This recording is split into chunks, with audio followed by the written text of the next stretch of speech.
Let me take you along an epic motorcycle adventure across the United States. I rode up the East Coast, crossed the northern border into Canada, and down the West Coast. Over 23 days, I rode 8,124 miles, mostly avoiding highways. The entire trip cost me $4,338. My biggest expense was hotels, since I was riding solo. I rode my own motorcycle, which I sold at the end of the trip to a BMW dealership. I estimate the cost for the motorcycle to $4,400. For this journey, I was on a BMW R nineT Pure. Not your typical touring bike, but I added a few things to make it work. A windshield, a seat cushion, and a luggage rack. It turned out to be a great ride. Let's hit the road. Day 1. I use Google Maps for my daily route planning and navigation. I kicked off my tour in Fort Lauderdale, Florida, heading north along the coastline on the scenic A1A. Then I transitioned to Highway 1 and eventually hit the interstate on my way to St. Augustine. It was a typical day in June, hot and humid, with some rain at the end of the day. Fort Lauderdale, often called the Venice of America for its winding canals, has a vibrant downtown and a stunning coastline with beautiful beaches. Up the coast, I passed through smaller coastal towns like Lauderdale-by-the-Sea, Pompano Beach, and Deerfield Beach.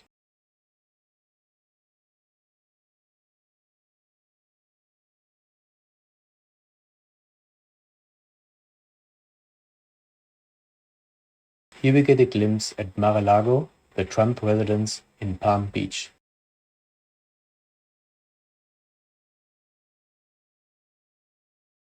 On the way, there's a very interesting flag limousine, and we pass through West Palm Beach. In Jupiter, I made a stop at the Jersey Diner and got a classic 2X breakfast. Highway 1 felt still slow, but less scenic, as it became more commercial, but sometimes it was running alongside the intercoastal waterway.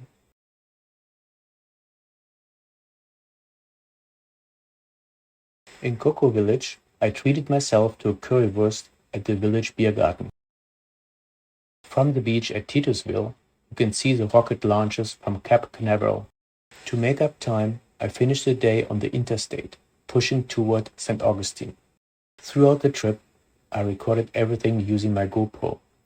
I set the video to 10x TimeWarp with horizontal stabilization in 4K to capture high-quality footage while keeping the total recording size manageable, under 1 terabyte for the tour. St. Augustine, the nation's oldest city, is a charming town filled with historic landmarks, cobblestone streets, and Spanish colonial architecture.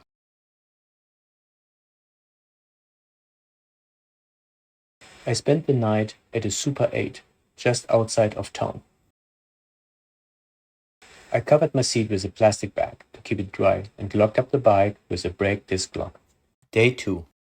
The plan was to get quickly from St. Augustine, Florida, through the state of Georgia to Asheville, South Carolina.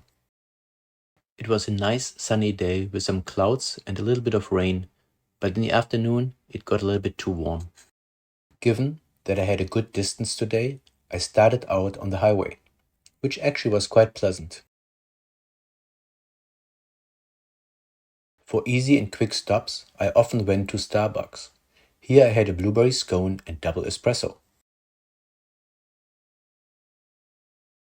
The ride became really enjoyable when I took backcountry roads from Savannah via Augusta to Asheville.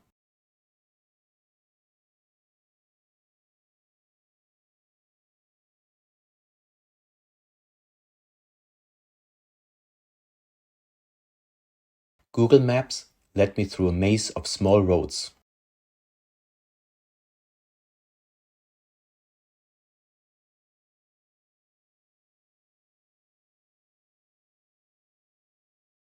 Going to a fast food restaurant like McDonald's is easy and doesn't require much planning. Here I had my favorite, a Big Mac. For the final stretch, I went again on a highway.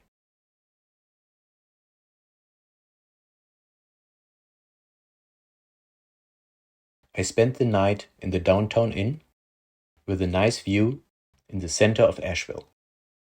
Nested in the heart of the Blue Ridge Mountains, Asheville offers access to nature with nice scenery and a vibrant culture with art, live music, and a thriving local food scene. I had dinner in the Wicked Weed, a burger, and a beer. Day 3. The Great Smoky Mountains are a premier destination for bikers. I rode the Tail of the Dragon, the Foothills Parkway, and started on the Blue Ridge Parkway, returning back to Asheville. What a day! There was a free breakfast at the hotel.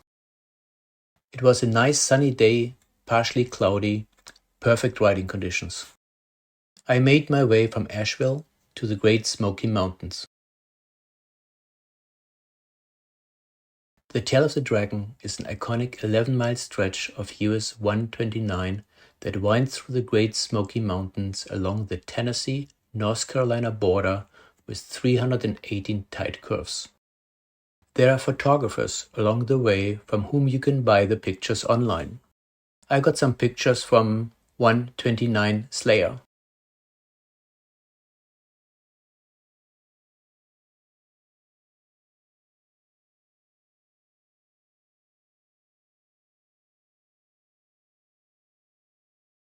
The Foothills Parkway is a scenic 33-mile route skirting the edge of the Great Smoky Mountains with gentle curves and panoramic overlooks.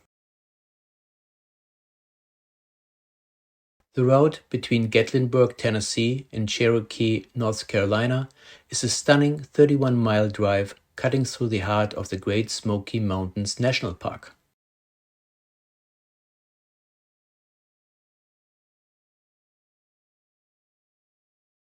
I made a quick stop at Subway to eat a sandwich.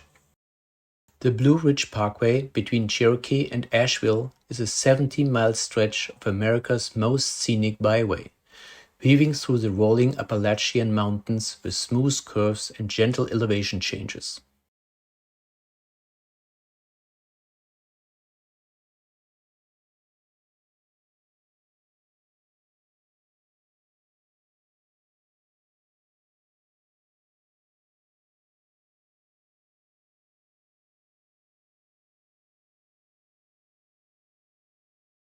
Back in Asheville, I stayed at the Rock Haven Hotel. Not that great, but the cheapest I could find on a weekend. I finished the day with a nice beer. Day 4. I rode all day on the Blue Ridge Parkway, starting from Asheville, North Carolina, passing through Blowing Rock and Fancy Gap all the way to Roanoke, Virginia. I kicked off the day with a quick bagel breakfast at Starbucks. The Blue Ridge Parkway stretches 469 miles through the Appalachian Mountains, connecting the Great Smoky Mountains National Park in North Carolina to the Shenandoah National Park in Virginia. It was a sunny day, perfect riding weather. In the early morning, I was heading slightly east, riding against the sun. The winding road, dense trees, and tunnels created some challenging light conditions. What a scenery all day! A winding road on top of the mountains, with plenty of lookouts left and right. There were only a few towns along the highway. Here I drove through Blowing Rock.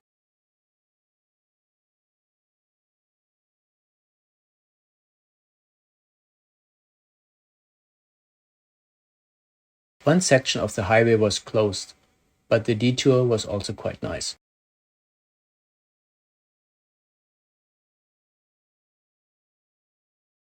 For lunch, I stopped at the Gap Deli in Fancy Gap for a nice sandwich. The maximum speed limit was 45 miles per hour. I was very much enjoying the ride, but didn't advance quickly. It took me about 8 hours for 300 miles. I drove down the mountains to Roanoke, where I stayed at the Motel 6. A sundae from McDonald's and a lot of water helped beat the heat down here. Day 5.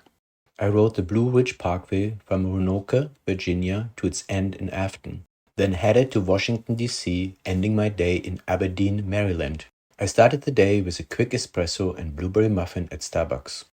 It was another sunny day, ideal to riding through the mountains. The Blue Ridge Parkway is truly unforgettable. I had an amazing ride.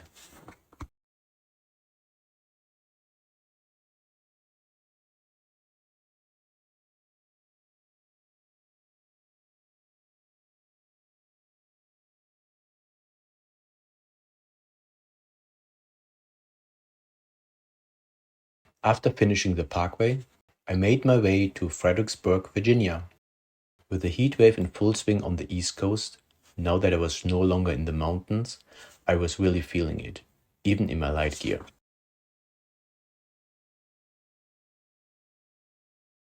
I stopped at the Sedona Tap House in Fredericksburg for a salad and plenty of water. Along my way to Washington, D.C., I saw a wildfire close to the road. In Washington, D.C., I took in some of the sights. I went by the Pentagon, to the National Mall, saw the Lincoln Memorial and the Washington Monument. I drove by the White House and the US Capitol. Traffic grew heavier as I now traveled through some bigger cities.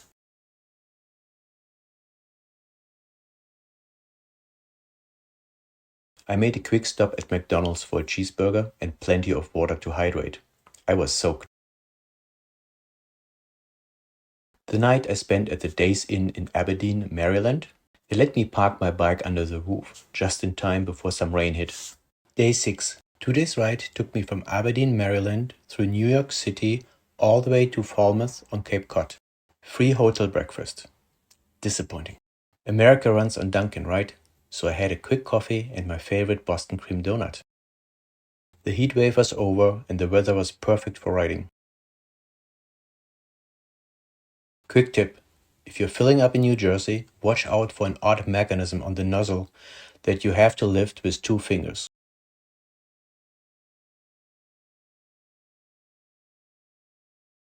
Usually, I try to avoid toll roads, but here I took the New Jersey Turnpike straight towards New York City. Lunch was a quick sandwich at Subway and a few relaxing minutes in a massage chair. Paying the toll in cash was easy. Somehow I missed that the Holland Tunnel had a toll. I called the Port Authority a few days later to pay by credit card. In New York City, I took in some of the sights. I rode past the charging bull at the New York Stock Exchange. I was amazed how easy driving was in New York City. Everybody seems to watch out for me. I headed toward the Empire State Building and along Central Park.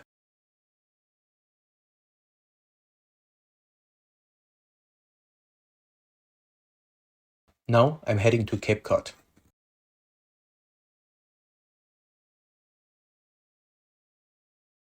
Over the bridge to Cape Cod. At Falmouth, I did my first laundry, quick and easy in under 1 hour. Changed cash to coins, loaded up and had everything washed and dried. I took a little break and spent a few days at Cape Cod. Day 7. Heading west toward Niagara Falls, I stopped halfway in Margaretville, New York.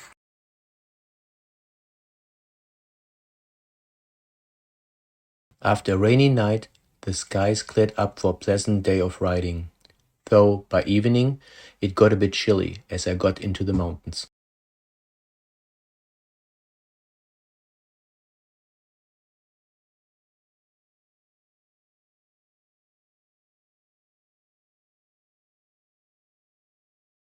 I followed Google Maps using the No Highways option.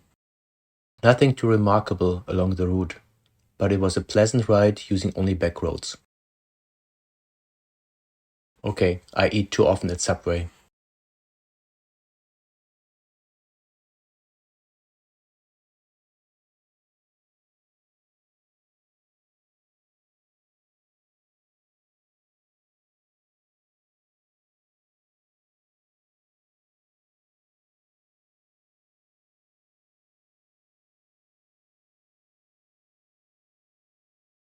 This area is known for skiing in the winter, but in summer things slow down quite a bit. I managed to find a local pizza place and grabbed a slice. The hotel I had to book online, and I got the access code by email. A little bit tricky as the internet service. Day 8. I made my way to Niagara Falls, the Canadian side. The morning started cold, so I pulled on a sweater and warmed up with Nutella pancake breakfast at a diner. Once the fog lifted, it turned into a beautiful day. I set Google Maps to avoid highways again, taking only back roads. Nothing too remarkable along the route, but it was a pleasant ride.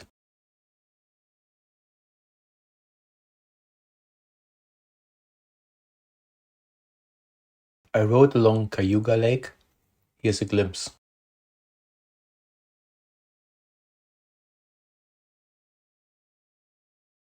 At Geneva, I got a nice view of Seneca Lake.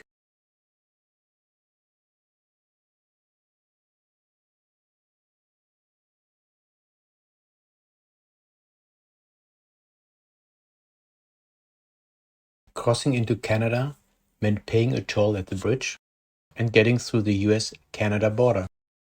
I then headed to Niagara on the Lake, a charming town where vineyards meet Lake Ontario. From here, you can see the skyline of Toronto in quite a distance.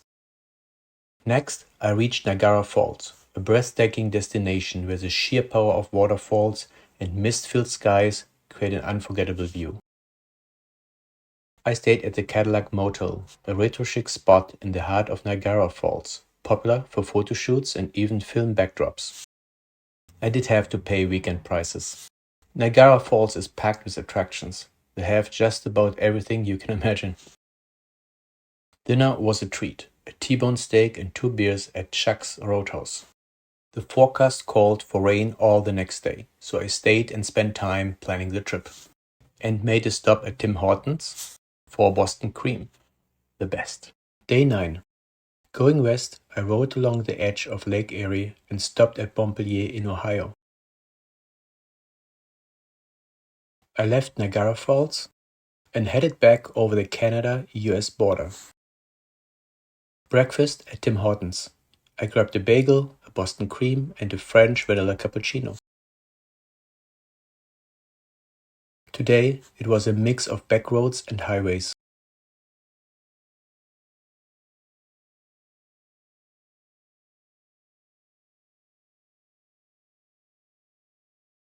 These big lakes are huge. The temperature stayed chilly all day.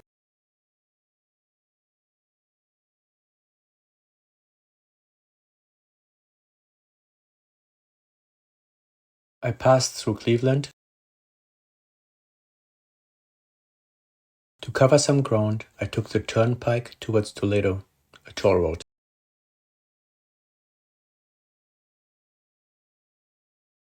I had a quick coffee and lemon loaf at Starbucks. Paying the toll in cash was pretty straightforward.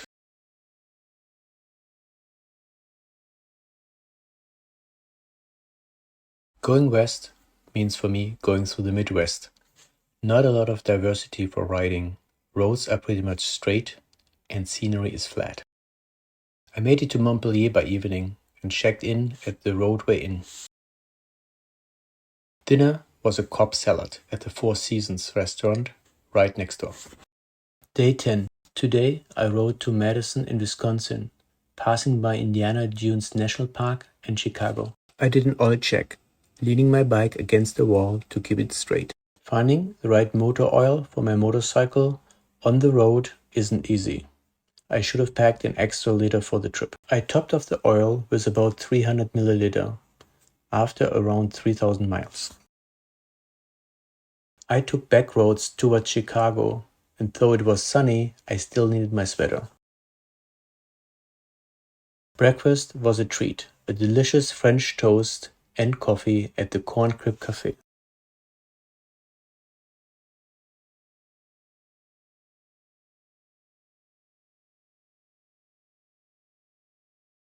Just before Chicago, I went to Indiana Dunes National Park. I went ahead and bought an annual pass, since I will be visiting more parks down the road. It's a beautiful spot with a nice beach on Lake Michigan, and you can even see the Chicago skyline in the distance.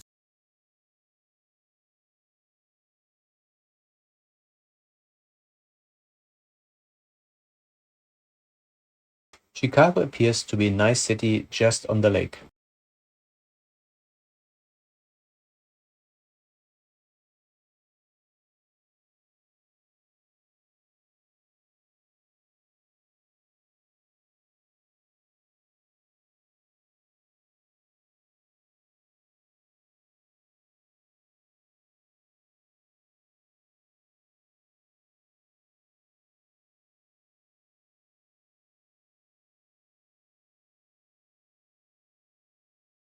For dinner, I treated myself to a margarita and steak at the Texas Roadhouse. That night, I stayed at the Baymont Hotel, which was pretty nice. Wondering what I packed for this trip? I kept everything organized with 3 Krieger bags, a 30-liter bag and 2 10-liter bags, and a backpack. In the 30-liter bag, I packed 10 sets of t-shirts, socks, and underwear, plus a garbage bag for my dirty laundry, which made changing clothes on the road pretty streamlined. One of the 10-liter bags held my toiletries, flip-flops for the hotel rooms, a pair of jeans, a board short, a towel, and a book with the best road trips in the United States for planning along the way. The other 10-liter bag held things I didn't need as often: a pair of sports shoes, rain protection, my motor oil, duct tape, a few tools, a cleaning cloth, and a water bottle I ended up not using. In my backpack, I kept everything for when I got off the bike: my laptop for trip planning, headphones, a cap, reading and sunglasses, a bike lock, charging electronics, and a power bank to keep my GoPro running all day. Day 11. Heading west, my next stop was Sioux Falls in South Dakota. The rain caught me off guard. I should have double-checked the weather last night. The hotel offered a nice free bagel breakfast. I used duct tape to protect my electronics from the rain and put on my rain protection. I watched the radar and waited out the rain till 10 a.m.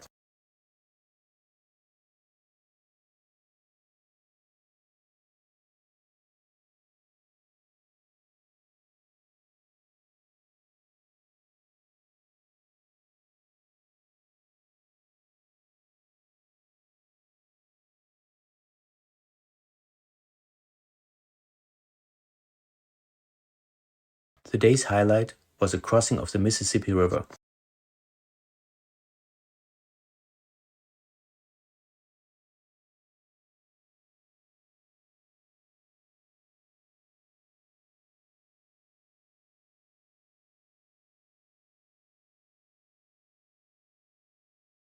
There was no way to escape the rain today.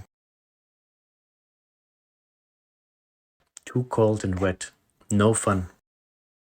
I went to Subway to dry off and warm up a little bit and got a sandwich and some chips.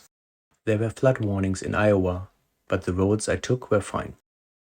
Roads were straight and not much to see anyhow, so I guess this was the best stretch of the trip to get into some rain. At the end of the day, there was a blue sky again. Amazing. I stayed the night at a Super 8 and got a beer and ice cream for dinner from a convenience store. Day 12. Heading west, my next stop was Rapid City in South Dakota.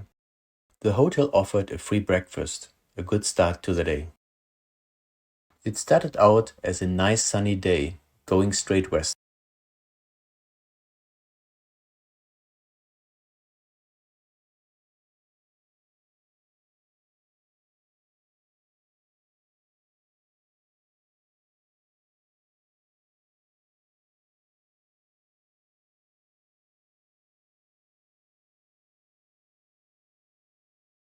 Halfway, I stopped for lunch at Shirley's Diner, quite an authentic place.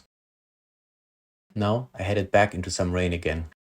On my way, I always checked that there were gas stations when I needed them, but that was never an issue.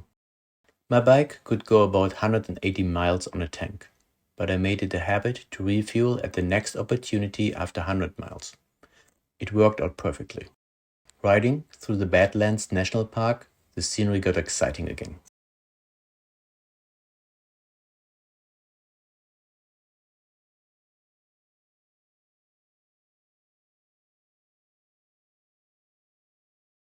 On the last stretch, a thunderstorm rolled in. I turned off my electronics after yesterday's rain caused some minor charging issues. nothing major. I also gained some new respect for high turbulent winds on a motorcycle. I spent the night at a Days Inn and grabbed my dinner from Walmart next door.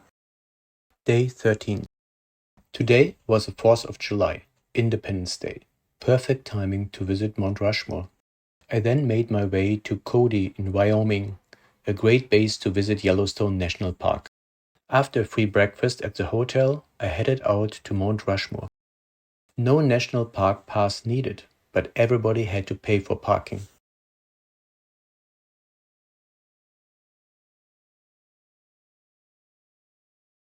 People gathered for the 4th of July parade.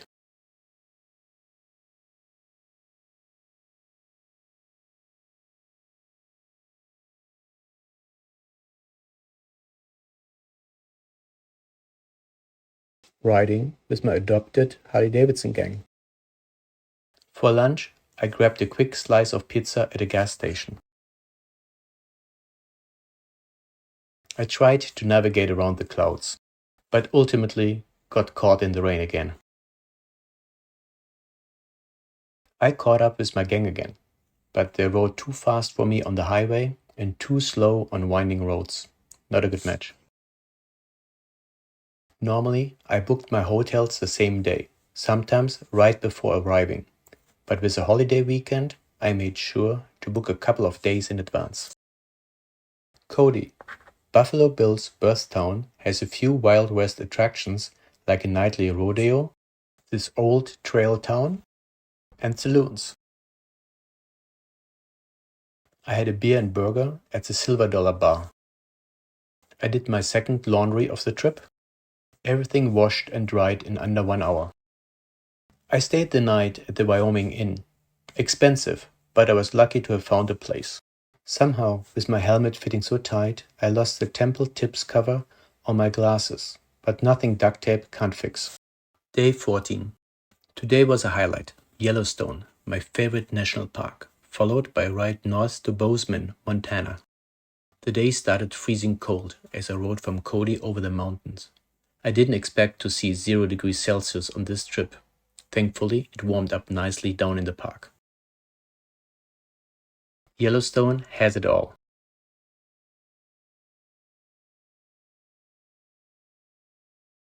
A lake,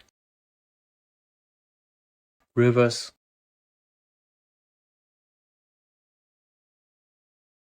wildlife, bisons,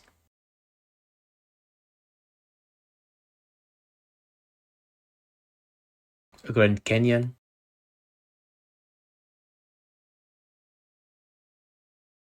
and plenty of geysers and springs. While waiting for Old Faithful, I had a falafel and a Coke, and a coffee. Old Faithful didn't disappoint, erupting right on time and putting on a 5-minute show. From there, I visited the Grand Prismatic Spring. It was a holiday weekend, so there were a few people in the park. What a stunning play of colors.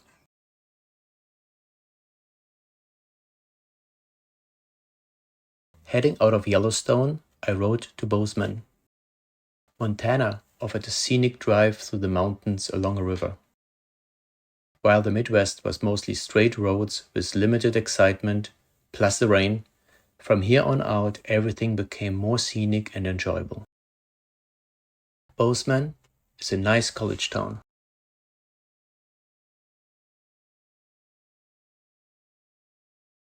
I stayed the night at the Bozeman Inn at holiday weekend rates. Since the rain seemed to be over, I picked up a sponge and washed my bike. For drinks and dinner, I went to the Bourbon. I had 2 of the best old fashions I've ever tasted, and a chicken sandwich. Wondering what clothes I wore on the bike? A light summer motorcycle jacket and a sweater when needed, but it turned out that was not warm enough, as it often got quite chilly. A jeans with protections and a kidney belt, as well as a neck warmer, gloves, and motorcycle shoes. Wondering what papers I carried with me? I used a single Visa card for all payments, with a second credit card and a debit card as backups. I carried $200 in cash for tolls, laundry, and emergencies. My passport was necessary for crossing into Canada. For the bike, I had my driver's license, registration, insurance papers, and a AAA roadside assistance for motorcycles. I had a GoPro Hero12 Black with a Premium Plus subscription. The entire trip fit under 1 terabyte, so I managed with two 512GB memory cards. Uploading videos to the cloud was tricky. Most Wi-Fi networks needed a web login, which didn't work for the GoPro. Since the trip was spontaneous, I planned day by day. The book Best Road Trips in the USA gave me a great starting point. I took a laptop with me for the planning. For internet security, I always used a VPN. For my next day route planning, I used Google Maps, typically with no highway and no toll options. I downloaded offline maps to my iPhone in advance since phone reception wasn't always reliable. For accommodation, I used Booking.com with filters for free parking, free Wi-Fi, and at least a pleasant rating sorted by price. The daily planning took quite some time every night, and the laptop was quite heavy in my backpack, so planning a trip in advance definitely has its advantages. Day 15. Today I made my way to Kalispell in Montana, a base to visit Glacier National Park. On the bike, I used my iPhone with Google Maps for navigation. To keep things simple, I only put in the next goal, often using the no highway and no toll options. My iPhone was continuously charged via USB from my bike's battery and connected to my Bluetooth audio system in my helmet. For wireless service, I used Tello in the US, $25 per month for unlimited talk, text, and data. In Canada, I relied on Sally for eSIM data coverage, $12.99 for 3 gigabytes valid for 30 days. I started the day with a coffee and lemon loaf at Starbucks. It was a great day for riding. Montana still has that Wild West charm. Today, I rode through valleys, climbed mountain roads, and passed through forests.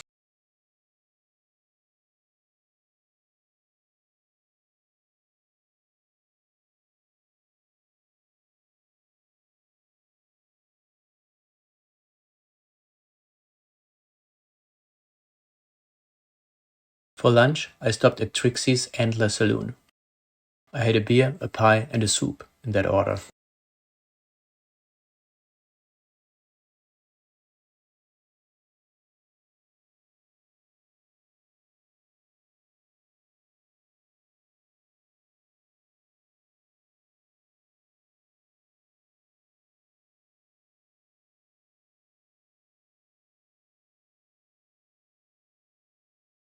People here seem to love the outdoors. The night I stayed at the Lonesome Dove Ranch Bed and Breakfast. What a nice surprise. I thought I had booked a B&B with a shared bathroom, but instead I found myself in a tipi with an outhouse. The perfect accommodation for Montana, and I could park my 110 horses right outside my tipi. Still holiday weekend prices. But this was upscale camping, glamping. The directions to the outhouse? Turn right at the Bison. To balance out the hours spent on the bike each day, I did a stretching routine every evening.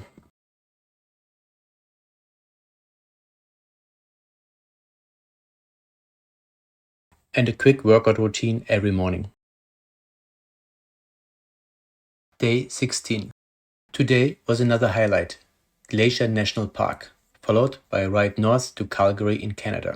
Leaving the ranch. I started the day with a coffee and bagel at Starbucks. At Glacier National Park, the Going to the Sun Road required a reservation, which you can secure online the evening before after 7 p.m. Or you can bypass the reservation by arriving before 6 a.m. I booked mine the night before. This was one of the most scenic roads on my trip. It was a perfect day for riding, sunny, warm, and clear. Despite snow at the top of the road, the air was comfortable. But for the next stop tonight, Calgary, there was a heat warning.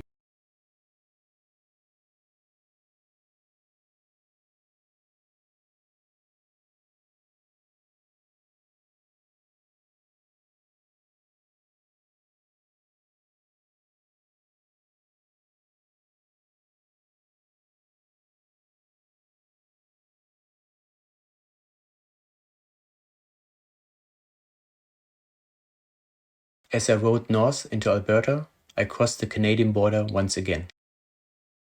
Riding north to Calgary, there wasn't much to see along the way.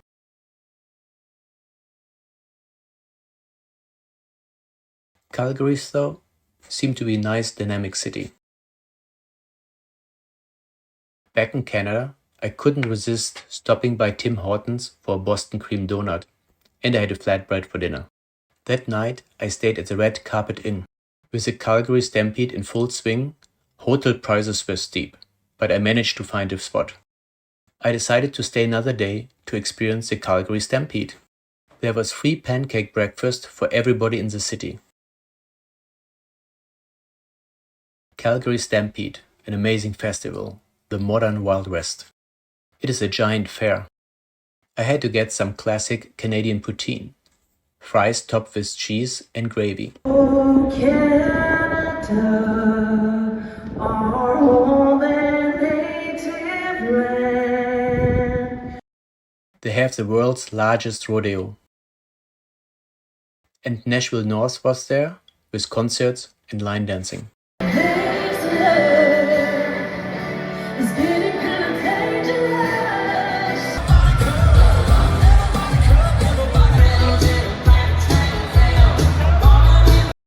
The entire city transforms into a modern Wild West party. Day 17. On my way through the Rockies, I rode to Kamloops in British Columbia. From Calgary, I headed into the Rocky Mountains. I stopped for a coffee and an everything croissant at Starbucks. As I wanted to drive into Banff, I had to buy a Banff National Park pass. Banff is one of Canada's major ski resorts. Mount Norquay Lookout offered a stunning view of Banff below. Next, I made my way to Lake Louise.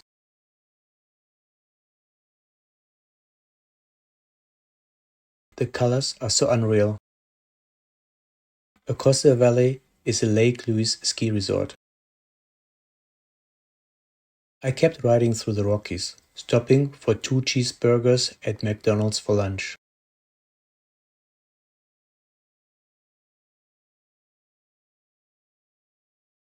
The day started off nice, but it got too hot in the afternoon. There was a heat wave in Canada. Quick snack, apple fritter and a Coke at Tim Hortons.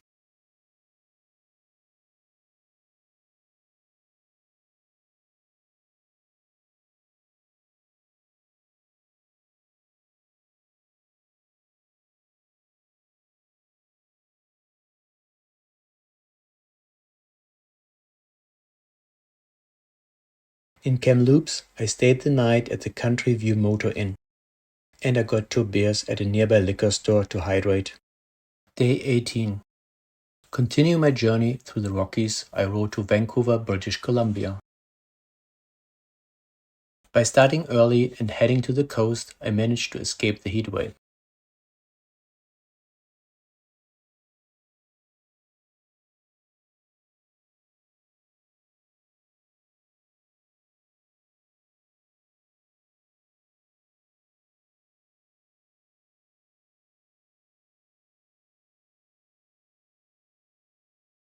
I had a nice breakfast with an espresso, an apple turnover, and a scone at a charming bakery along the way.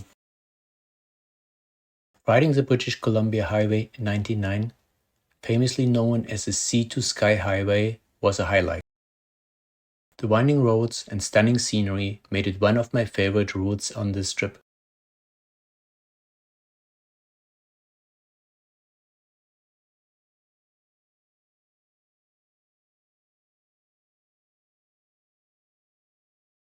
I stopped by Whistler, a major ski resort, but it's just as appealing in summer, with a lake and summer activities like mountain biking. For lunch, I had a sandwich at a cozy diner.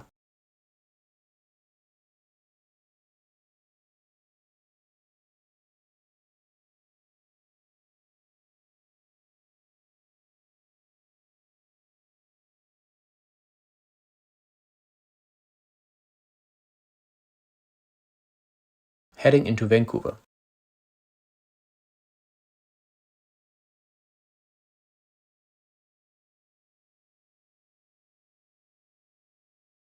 I paused for a coffee break at Revolver and got a coffee and a donut. Dinner was classic, a pizza and beer. I stayed the night at the hotel at the Waldorf. This was pricey, but I couldn't find anything else. Day 19. Now I'm heading down the west coast, with my first stop in Ocean Shores in Washington State.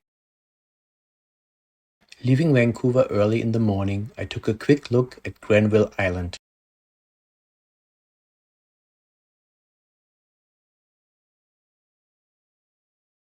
Crossing the border back into the United States was seamless.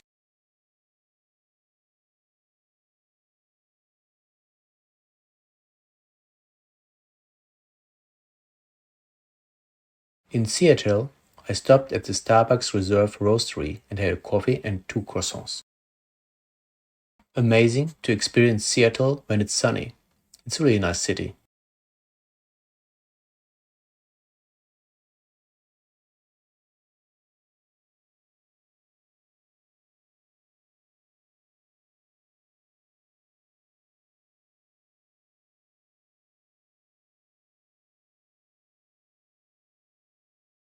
From here, I rode around the Olympic National Park.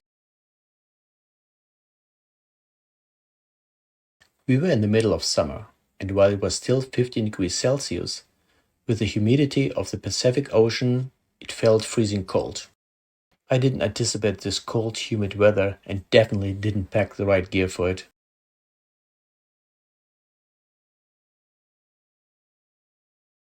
I went down to the famous Lock Beach.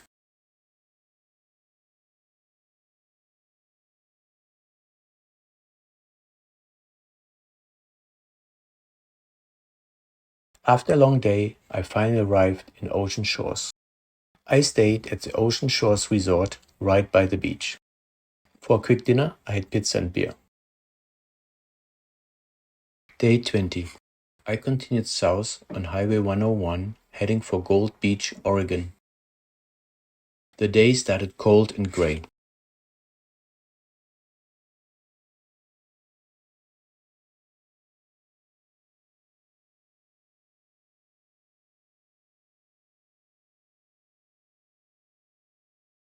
I stopped at a bakery in Astoria for coffee and a bun to warm up.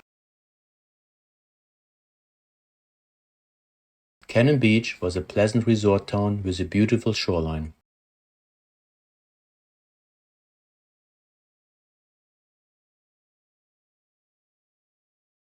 It took until later in the day for the sun to come out.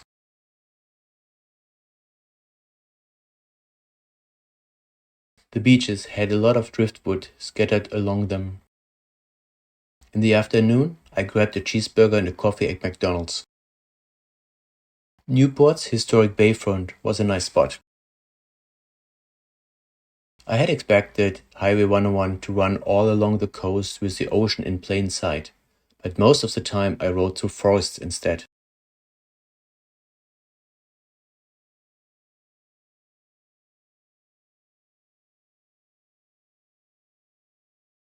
While a heat wave was hitting the west coast, the coast stayed very cold. Unfortunately, I didn't have the right gear and spent most of the day freezing.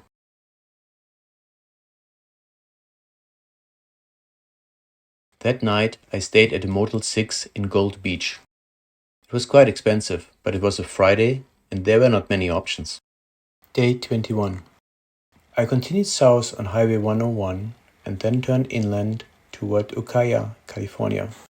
The day began cold and foggy, and I often had to clean my GoPro lens. Just a swipe of my finger did the trick. To keep warm and wait for the fog to lift, I stopped at Mattie's Pancake House in Brookings for coffee and 3 pancakes. At Crescent City, I took a look at the lighthouse, but the persistent fog along the coast limited the views for much of the day.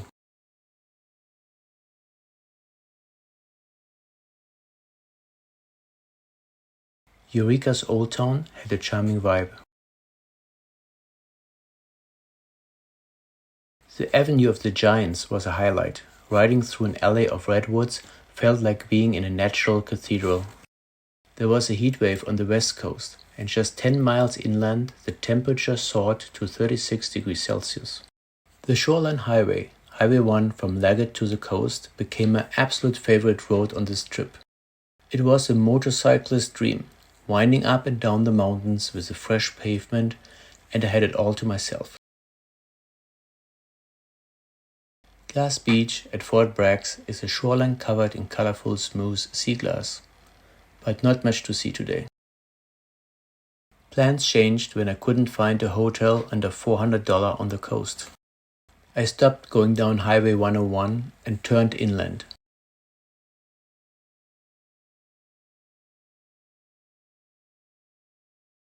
I stayed the night at a Motel 6 in Ukiah, California, where I managed to do my third laundry on the trip. For dinner, I got the double-double at the famous California In-N-Out Burger. Day 22. Today's ride took me to Santa Cruz, California, with stops through Napa Valley and San Francisco. I started the day with a gentle wash for my bike. Afterward, I grabbed a coffee and bagel at Starbucks.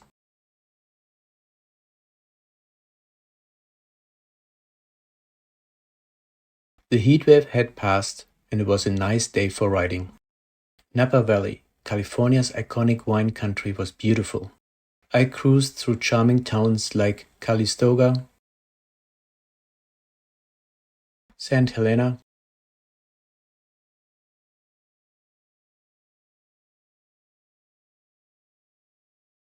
and Napa.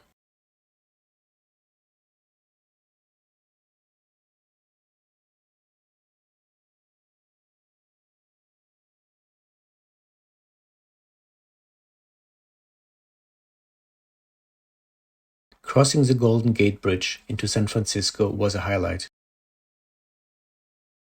Somehow I missed that the Golden Gate Bridge had a toll. I called the Port Authority a few days later to pay by credit card. I made time to explore some iconic spots. Lombard Street, the famous zigzagging road.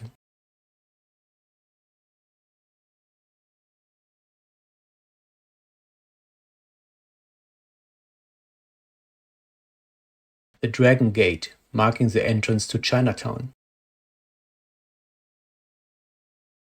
And Pier 39, bursting with life.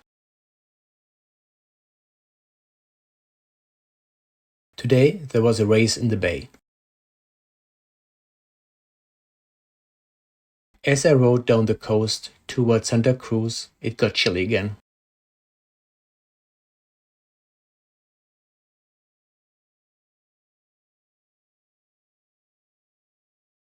For dinner, I had a nice brisket and beer at the Mission Street Barbecue in Santa Cruz.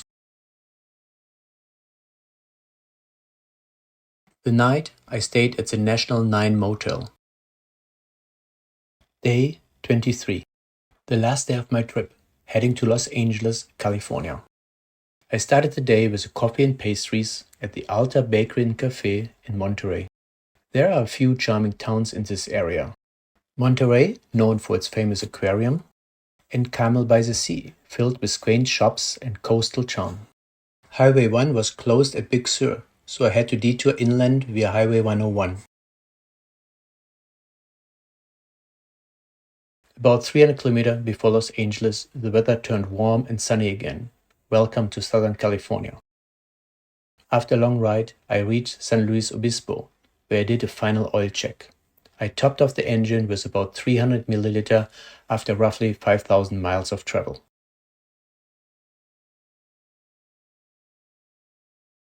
Next stop, Solvang, a delightful Danish stronghold it seems. In Santa Barbara, I drove onto the pier and visited its historic mission on the Mission Trail.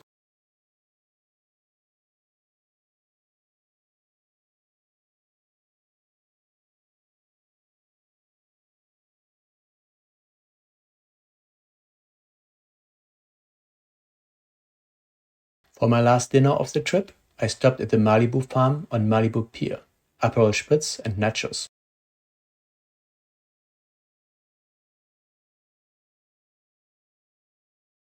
Finally, I arrived at the Santa Monica Pier, the symbolic end of my journey. Back in LA traffic. My last night, I stayed at the Hollywood Inn Express LAX close to the airport. I had booked my flight out of LAX for the next day. For simplicity, I sold my bike to a great BMW dealership in Long Beach. A bittersweet farewell. I estimated the cost for the motorcycle to $4,400 for the trip, including insurance and AAA membership. Now I took the bus to the airport. What an amazing trip.